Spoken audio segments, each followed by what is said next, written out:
नमस्कार। निःशुल्क विधिक सलाह परिक्षेत्र में आपका हार्दिक स्वागत और अभिनंदन। मैं स्वप्निल श्रीवास्तव, अधिवक्ता उच्च न्यायालय।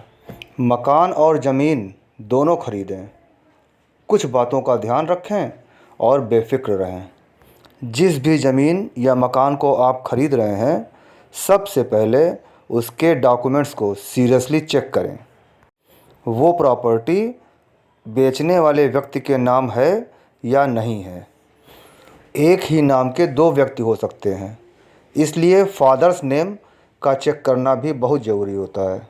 अगर आप किसी प्रॉपर्टी डीलर या किसी कंपनी के थ्रू मकान या ज़मीन खरीद रहे हैं, तो उस कंपनी या प्रॉपर्टी डीलर के बैकग्राउंड को चेक करें।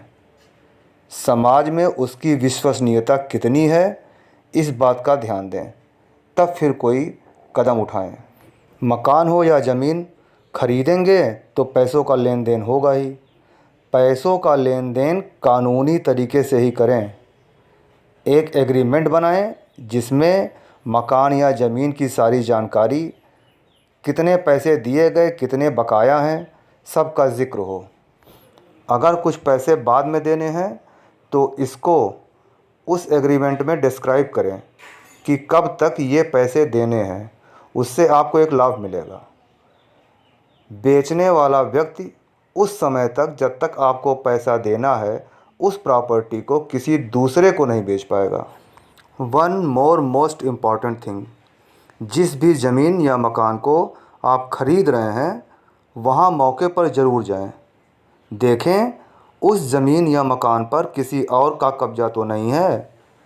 दूसरा, उस ज़मीन या मकान से संबंधित कोई केस किसी कोर्ट में पेंडिंग तो नहीं है। रजिस्ट्री के बाद जल्दी से जल्दी म्यूटेशन मीन्स दाखिल खारिज करवाएं। दाखिल खारिज में बेचने वाले का नाम काटकर पेपर्स पे खरीदने वाले का नाम लीगली चढ़ाया जाता है, जो तहसीलदार के आदेश से होता है।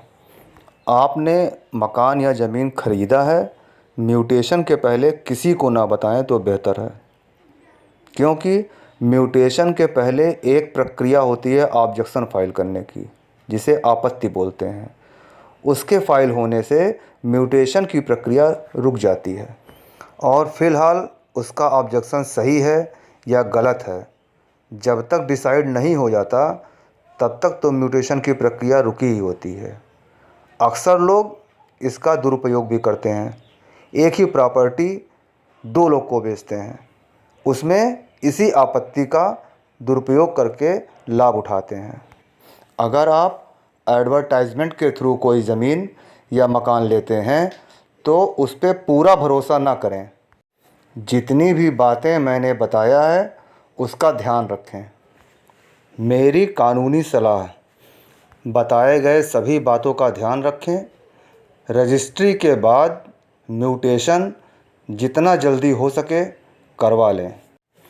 अगर आपको किसी भी तरह की कानूनी सलाह या कानूनी सहायता की ज़रूरत पड़े तो हमें मेरे नंबर पर फ़ोन करें या फिर व्हाट्सएप मैसेज भी कर सकते हैं। धन्यवाद।